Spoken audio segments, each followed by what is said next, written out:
So thank you, everyone. I hope everyone is well hydrated, nourished in all the ways possible to receive what we're about to receive from Rakhi. It's my great pleasure to introduce Rakhi Chari to our festival again this year. I introduced her last year, and since I can say that we've become friends, and also I just am very inspired by this woman and her journey. I know that she comes from a yoga background, and I know that her journey has been very beautiful and unique. And I know that she's going to share some wonderful information with us today. So it's my great pleasure to introduce Rakhi Chari. Thank you. Thank you so much.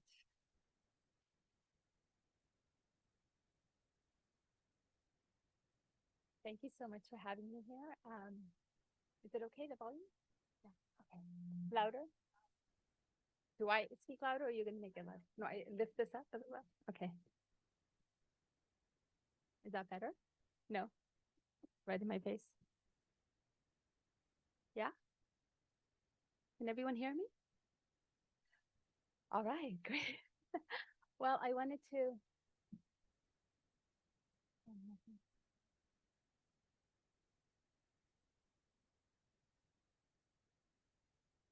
Everyone can hear me?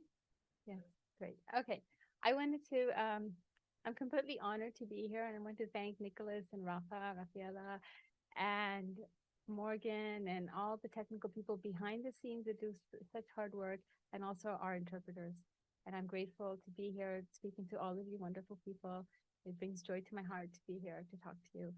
And I'm going to start with my speech. It's been, this month will be a milestone for me. It'll be the completion of 5 years on my Breatharian path.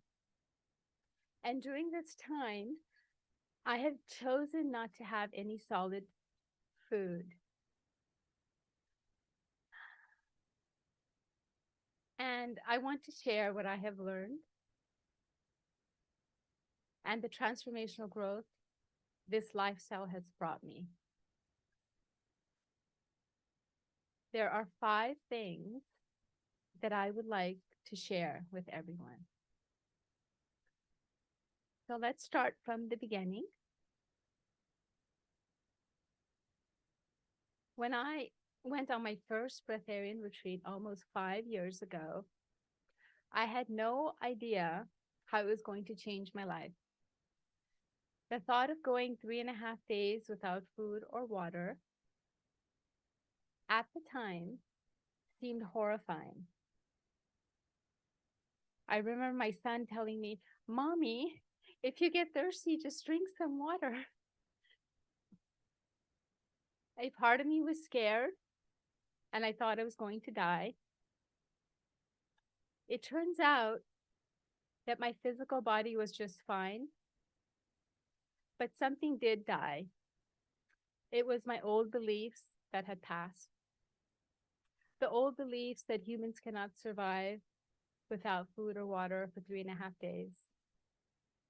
I gained tremendous respect, appreciation, and confidence in my body. It was the beginning of my physical and mental blocks crumbling, making way for a newfound lifestyle.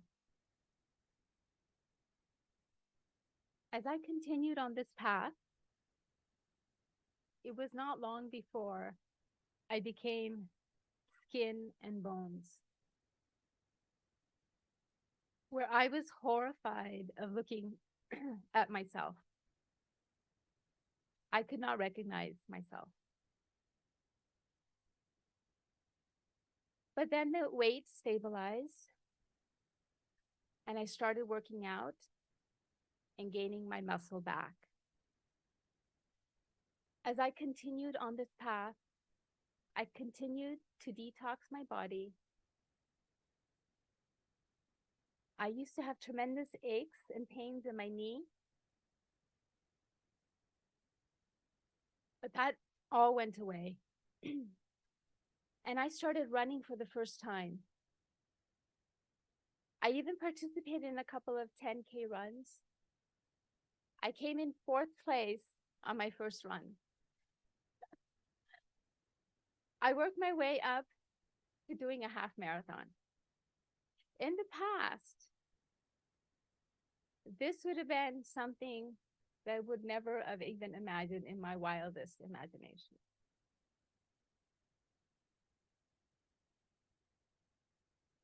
Because I had a lot of pain in my knee, but all that was gone. So I went from knee pain to skin and bones to running a half marathon. The physical blocks cleared as I cleaned up my diet. The number two thing I want to share is that as I continued, I realized that food can be a form of addiction. Most people hide behind food. If they get angry, they want to eat. If they're lonely, they want to eat. After coming on this path, I can no longer hide behind food. I can no longer mask the things in my life that weren't working out with food. I had to sit with my feelings, distract myself from food. I told myself no solid food for 1 year when I started this path. So not only was I dealing with a food addiction, but that addiction became a mental obsession. The only thing that I could think about was food. When I saw people eating, I was like, why can't I eat? And I would get really upset.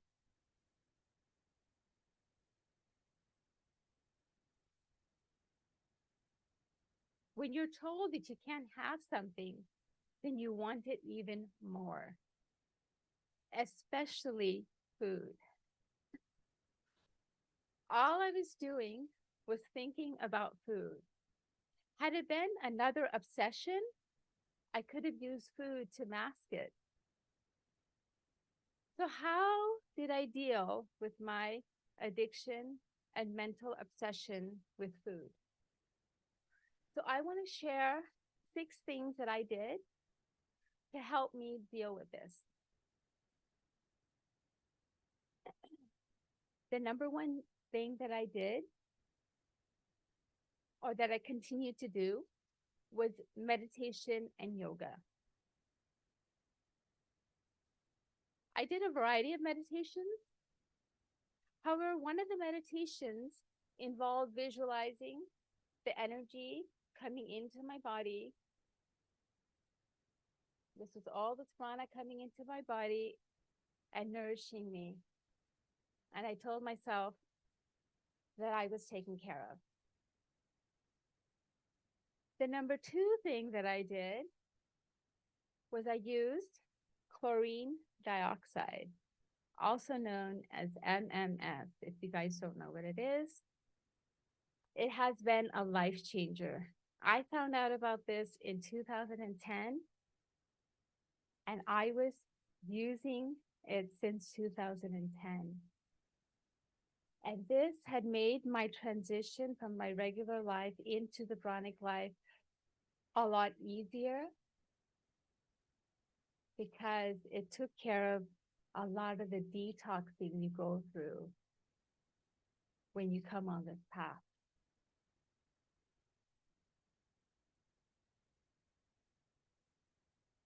So I continue to take it till this day as well.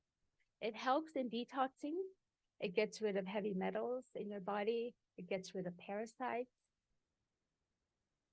They say that when you crave a particular type of food, it is the parasites crying out for that food.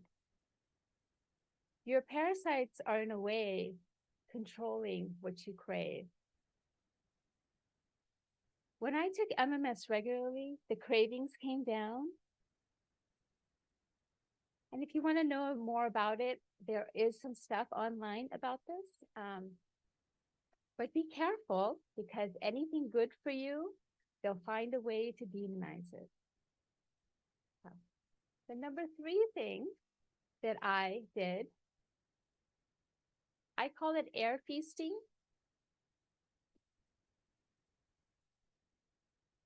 also known to many as dry fasting.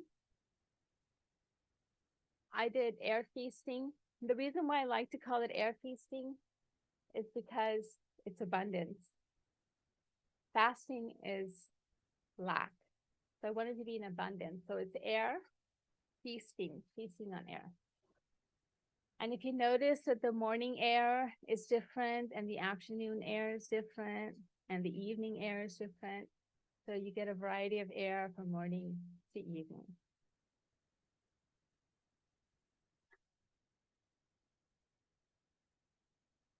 Air feasting was a must for me on this path.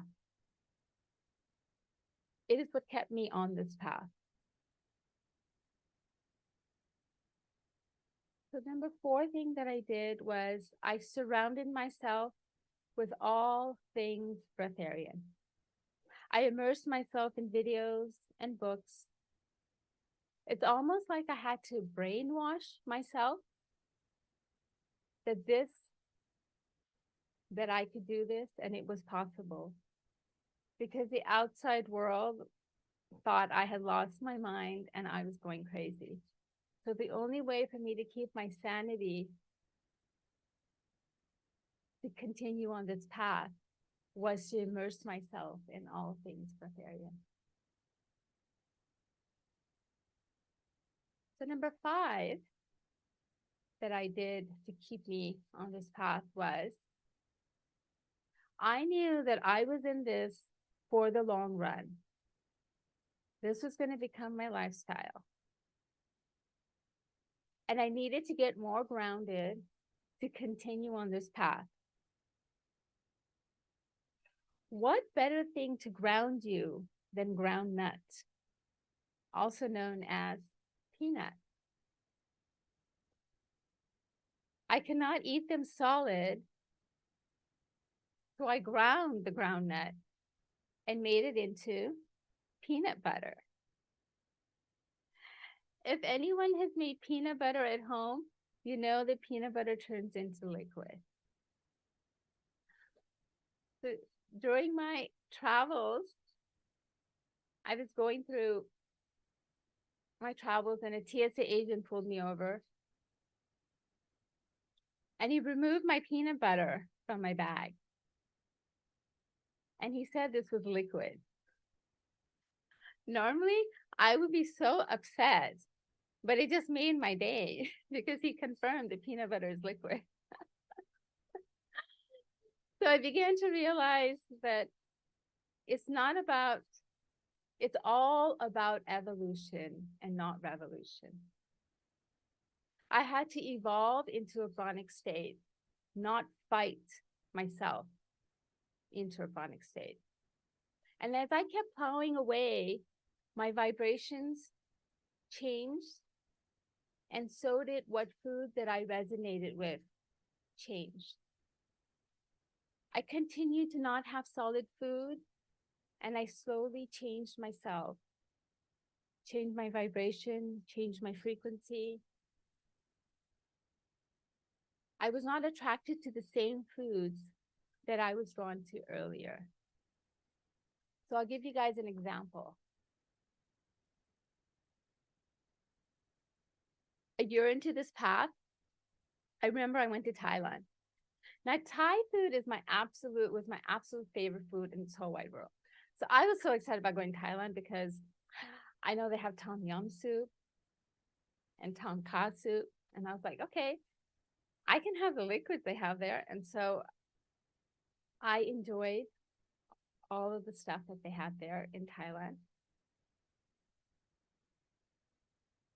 Then a year later, I went back to Thailand and I was looking forward to all the stuff I did the year before. I was in Thailand for a month. And believe it or not, during that month, I had no Thai food. I did not feel the need to have Thai food. As time passed, I gave up coffee, tea, garlic, onion. I also did not resonate with peanut butter any longer. It's a good thing that I allowed myself to get grounded with ground nuts. Otherwise, I would not have given myself a chance to continue on this path. Again, I say it's all about evolution and not revolution. And when none of those 5 things worked for me, I would put food in my mouth, chew it, and spit it out.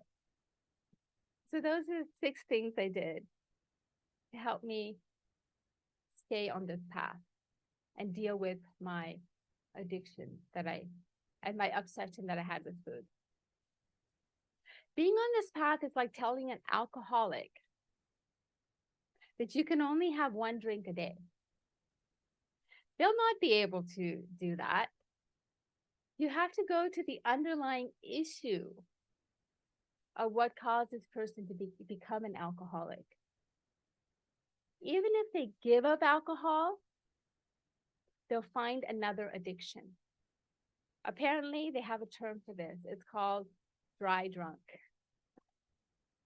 As you can see, it takes a lot of soul searching to continue on this path.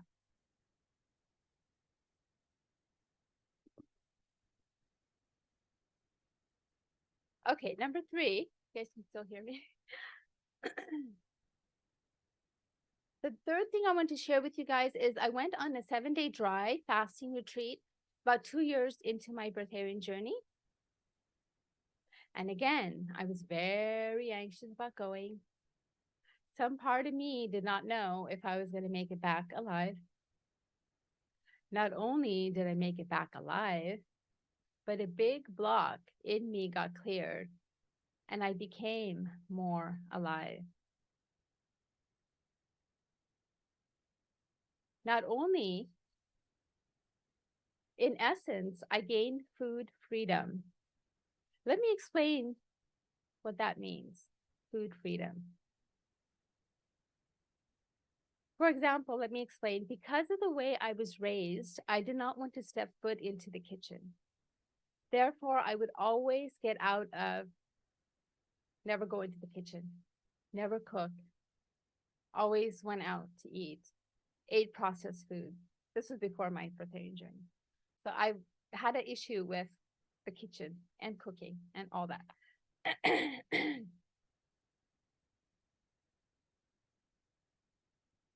So I had a terrible block to cooking that I would never cook. And something happened in the 7-day dry retreat. And after the retreat, guess what? I only wanted to cook.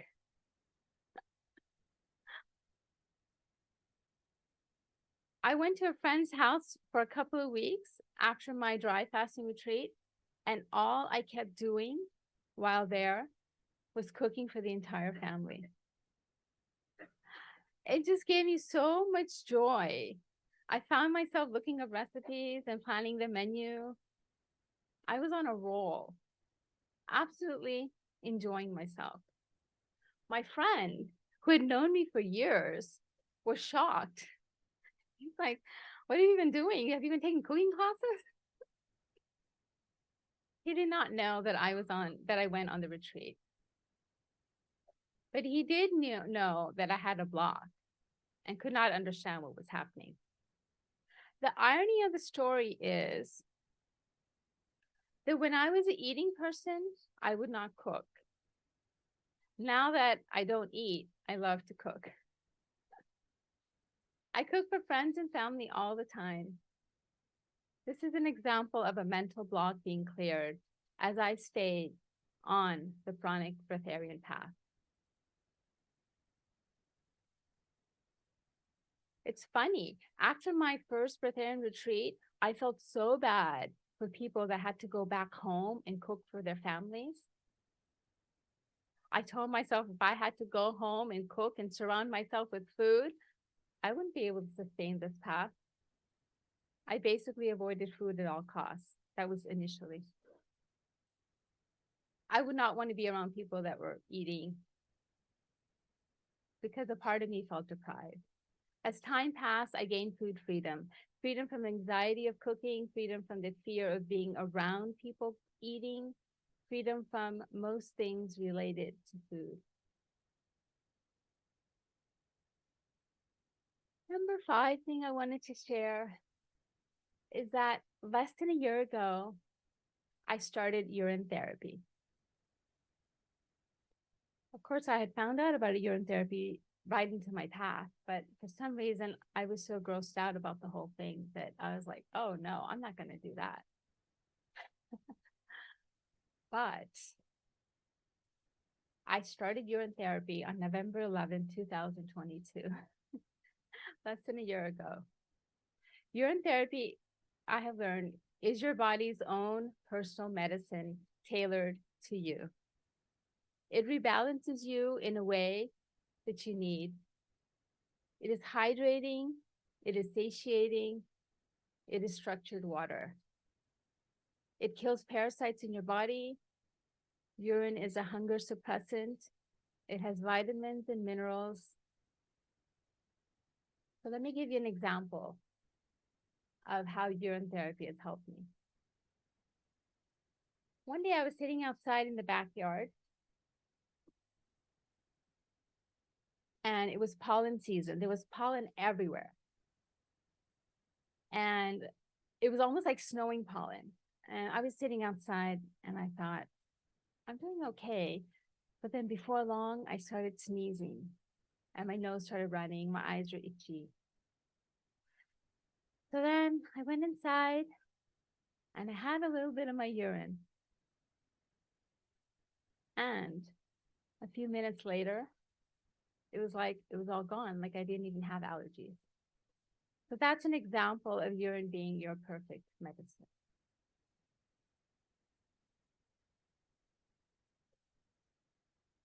And the last thing I want to share with you guys is about relationships. Relationships, when it comes to family, can be the most difficult. There were relationships with family that needed to be healed. Nobody can trigger us more than family members because we have so much history with them. I thought there was no way that these relationships could ever improve. People are as they are, and they're not going to change, is what I thought. However, when I started changing, my relationships also started changing. The recipe I used to heal my relationship with family was to approach everything with heaps of love, kindness, compassion, and empathy. And I started to have a higher aerial view perspective of everything. This is the change that I made. And miraculously, the others also changed. I am at a place where I can't believe my own eyes when I see my relationship. Once they were so strained, and now they are so loving. It reminds me of a quote by Mahatma Gandhi. Our greatest ability as humans is not to change the world, but to change ourselves. And also by Michael Jackson. If you want to make the world a better place, take a look at yourself and make the change. When you heal yourself, you heal generations and break the cycle. I also put intentions into the universe. Somehow the universe makes it happen. These things are possible because I have cleared out many physical, emotional, mental, and spiritual blocks that I've had. I abstained from having physical, solid food, and my body did the rest. The fastest way for transformational growth is the Breatharian path. There is no quicker way to change your life than being on the Breatharian path. It is like going warp speed towards your authentic self.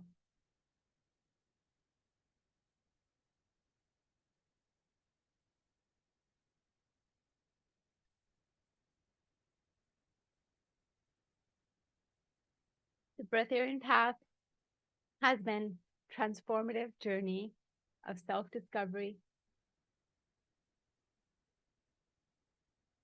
healing, personal growth. I learned the key to success on this path is evolution rather than revolution. Everyone's experience will be unique, but I hope sharing my story will inspire others to find their way on this path of self-discovery and transformation. And I want to thank everyone for allowing me to share my journey with you. Thank you very much.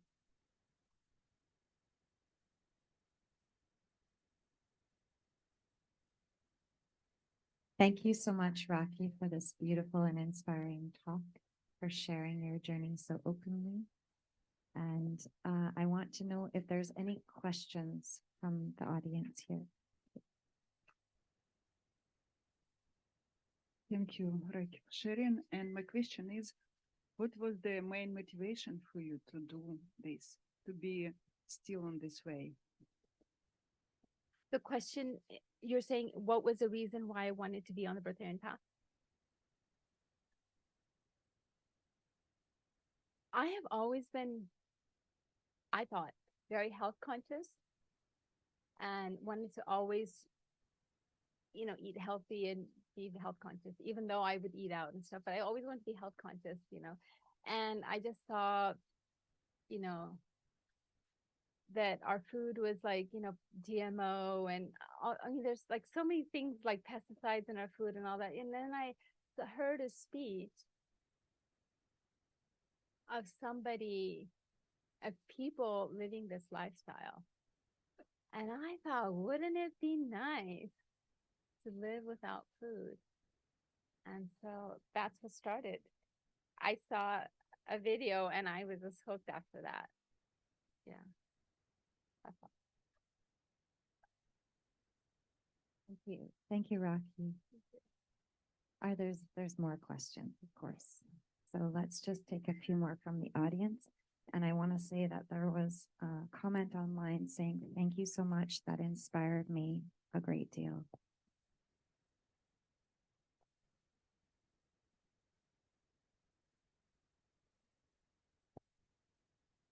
Thank you, Rakhi, for sharing. I didn't hear when you said on your first tips, you said you had a game changer. You took like something oxide, like MMA, Chlorine dioxide, chlorine. also known as MMS. MMS. If you're interested, there is some information online. Before there used to be a lot more. And okay, thank you.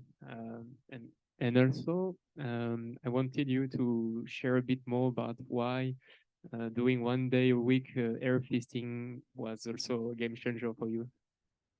Thank you. So I would do air feasting once a week, and once a quarter, I would do a 3.5 day air feasting. And the reason for that is to keep I give an analogy. If you want to be a runner, you have to keep practicing. Runners just keep practicing, right? So if you want to be a breatharian, you have to keep practicing. So this was my keep practicing.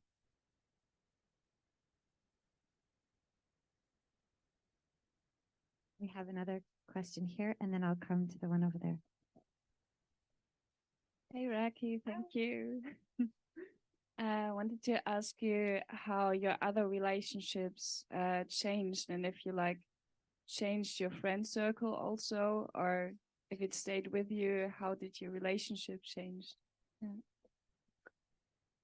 Good question. I didn't touch upon the friendship circle. I focused more on the family angle, but yes, friends also change because as you change, either the friends will drop away and then so people starting off in this path, if you feel that your friends are going to drop away and there's a way that you might get scared that I'll lose my friends, don't worry because you're going to attract friends that are going to be more like-minded to you. So there's, yeah. So friends will fall away and new friends will come that will resonate with you more. Yeah. Thank you, Rakhi. We have another question here. Okay, I have a little question. When you cook, do you taste the food and maybe spit it out after or something? Good question. When I cook, well, I only cook things that don't have onion, garlic, and there are like have no animal products in it. I mean, that's what I would cook. And if I taste it, I would taste it. Like if it's a sauce, I'll taste it to see it. And if it's I won't actually put the solid in my mouth. I'll just taste the liquid. Great question. I'm sure other people had this question in their heads too. We have another question here, and it's going to be interpreted from Italian. Grazie Rakhi per la tua simpatia. Grazie Rakhi per la tua simpatia. Vorrei chiedere quanto tempo ci è voluto perché si stabilizzasse il tuo peso? I would like to ask you how much time it took for your weight to stabilize. About a year. I'll just add to that question. Did your weight stabilize at a lower level, or did your weight go back to its original level, or did you find a new body mass? Great question. So I was here when I started, say, and then when I went on the path, I went all the way down here. And then when I continued on, I went in between. So not to the original and not to where I was. Beautiful. Thank you. That's very clear.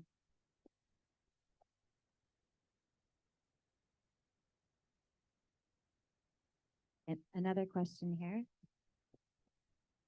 Thank you so much. I love your sharing. Thank you. Regarding urine therapy, is there any problem holding the weight, not losing too much weight for you? Is there a problem with what? Keeping the weight. Keeping the weight? Yeah. Like, am I having an issue with losing weight rapidly? He's asking specifically about urine therapy. Did that cause weight loss? No. We have another question from our live audience, and then some are stacking in the online questions, so we'll transfer to there. Thank you, Rakhi. Sorry, it's two quick questions. First one, your first year of on this journey, did you work like usual? How was your lifestyle during that time as you were stabilizing yourself?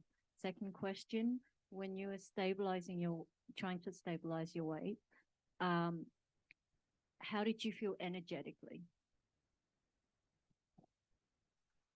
To answer your first question, I never had an energy issue. Like I was always energetic. To answer your second question, I've been fortunate that I didn't actually have to work. So I could focus on the path. I can't imagine actually just first starting off going to work and it would be very difficult. So I was lucky that I didn't have to do that.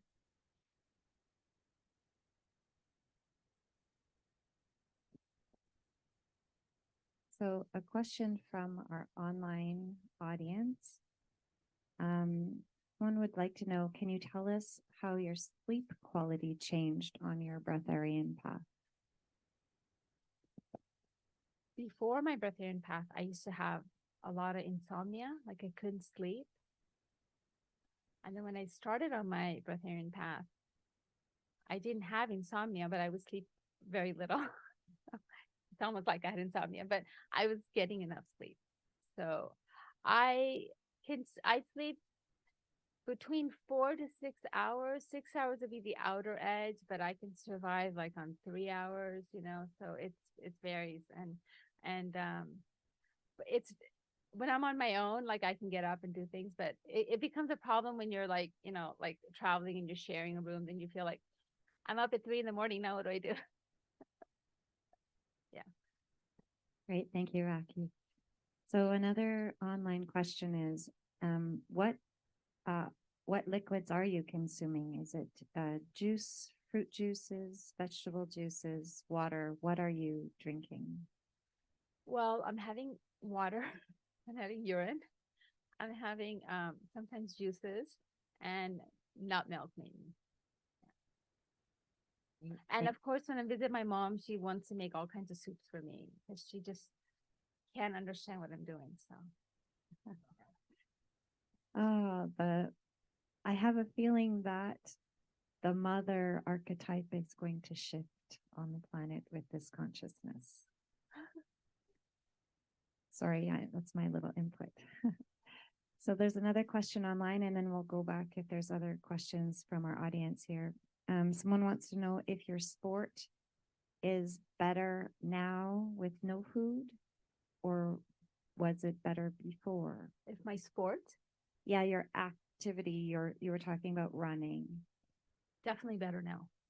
Yes. Well, simple answer. So There's we a have more question back there. questions. Great. Along the line of the mother paradigm, you mentioned that your son was 3. I believe you said the son 3 when you started on this path. No, he was actually a teenager. Oh, But he okay. was very concerned and worried about me. So he's like, Mommy, don't go to these things. Don't go. And he said, but if you get hungry or thirsty, just eat. And I also was scared. So I think he was seeing my, and he was reflecting that back to me. I see. I was thinking you probably got a lot of flack if you had a small child and you were on this path, how that would, but Right. I misunderstood. Thank you. Yeah. Great. Do we have any other questions from our live audience here? Yeah, there's a few. Okay.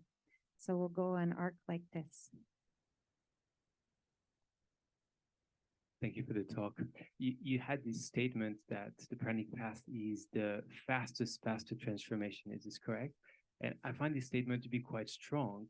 And I've heard it from, the guru path is the fastest path, and some meditation path is the fastest path. So I'm wondering where you're coming from when you make that statement. Because the pranic path, not only are you changing your diet, but you're doing the meditation, you're doing all of that. So that is all inclusive. So so basically, when you change your diet, you unblock a lot of blocks. It's because before the pranic bath, I was doing meditation, I was doing yoga, I was doing all that, but it didn't change it. So it's from my personal experience, it didn't change my life and transform it the way a breatharian path has. I mean, it's just changed my life. People from my past don't recognize me any longer. Like if I was doing meditation or yoga, I'm still the same person in a way. But anyways, that's my personal, yeah. Great. We have another question here. Hi, what do you have against onions and garlic? You mentioned multiple times that you don't eat those. Why? Well, I used to have onion and garlic, and I just go based on how my body feels. And then when I had onion and garlic, it made my brain a little frazzled. And I felt like that's not really conducive for this lifestyle. Like if I wanted to meditate and get deeper into it, it just frazzled my brain a bit. So that's why. Yeah. And a lot of religions also abstain from onion and garlic. Like in India, the Jain community, they also abstain from onion and garlic. And there must be a reason. For my reason was because it interfered with my concentration. It's kind of made me a little, yeah. We have another question here. Thank you. Brilliant talk. I was interested, you were saying that your weight went down. and then it built up again as you exercise, and you actually built up muscle once more. And I was just wondering, was there anything that you did that helped muscle development at that stage? That's a very good question. So when I first started on the path, what happened was I would baby myself a lot, and I would say, "Oh, you're not eating, so you can't work out." Right? So when I kept doing that, what happened was I lost my muscle. And so I was skin and bone. So I told myself I'm going to start working out. So then I started working out. I gained my muscle back. And so that's what happened. I don't know if that answers your question, but yeah. Okay. Oh, it's another question related to the last question. In this period of weight stabilization, did you like drink more juices or more denser liquid, or you just kept like that and the weight stabilized itself without Yeah. I didn't do, I just continued as I was. And I don't know what happened, but I was even consuming less than what I was consuming when my weight became when I became skin and bones. And I was actually, had gained weight. So it was, I thought it was weird, like what's happening. So yeah, it did. I was in the beginning, it just kept dropping. And I don't know. I mean, I was consuming a lot in the beginning, yeah. I have another question, which is, what would you say to someone who heard your description of your path and said, that sounds like an eating disorder?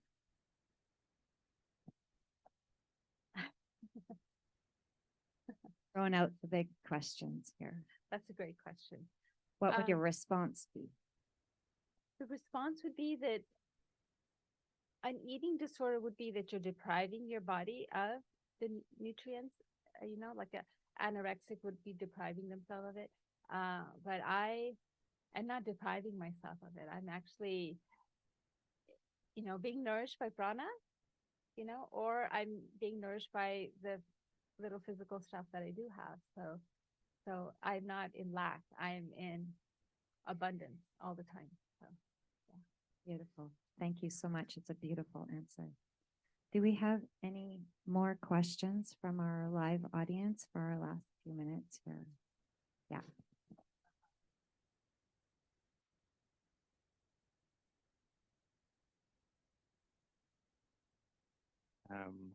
Hello, thank you. Thank you. Did your psychic abilities got more advanced? Good question. I didn't touch upon that very much because that is an evolutionary process still. When I came on this path, I had no psychic ability. I had I was just kind of really didn't know about spirituality, nothing. And as I continue on this path, yeah, my third eye has opened. I'm beginning to, have more intuition, and a lot of weird things have happened to me, energy coming into my body, making changes and shifts in my body, and like taking control over my body. Like I was just an observer observing what's happening to my body. A lot of weird things have happened like that. And so it's opened my eyes to what else is out there. So yeah, thank you so much. But it is. And I look forward to more of that happening if I continue on this path. Thank you.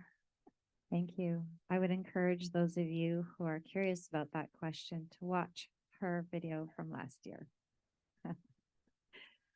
There's a couple more questions from online. Someone wants to know specifically the amount of calories you consume each day with your liquids. About 400 calories on average, I would say. And do you think it's possible to be living a pranic lifestyle and have a common work life, home life? To have a common work home life? Kind of a typical home life, going to work, having a family. I think so, but I think in the beginning you need to kind of stabilize. I think if I were to do it now, I could do it now. But I think in the beginning, it could be really difficult, especially when your body is detoxing and you're going through all the detoxing symptoms. And then you're also going through this food addiction and then the mental obsession with food. I mean, it could be overwhelming. So I would say that people starting on would just kind of take it easy. And MMS helps. So, yeah. Fantastic. So I think we're going to wrap up our presentation now. We have one last question from online, which is a very sweet question. And they said, when you said there's different kinds of air when you go on your air feasting days, do you have a favorite air quality that you like? The morning air. And morning It's nice air. and crisp. Beautiful. Thank you so much, Like an Rakhi. apple. Thank you so much, Rakhi. Thank you. Thank you.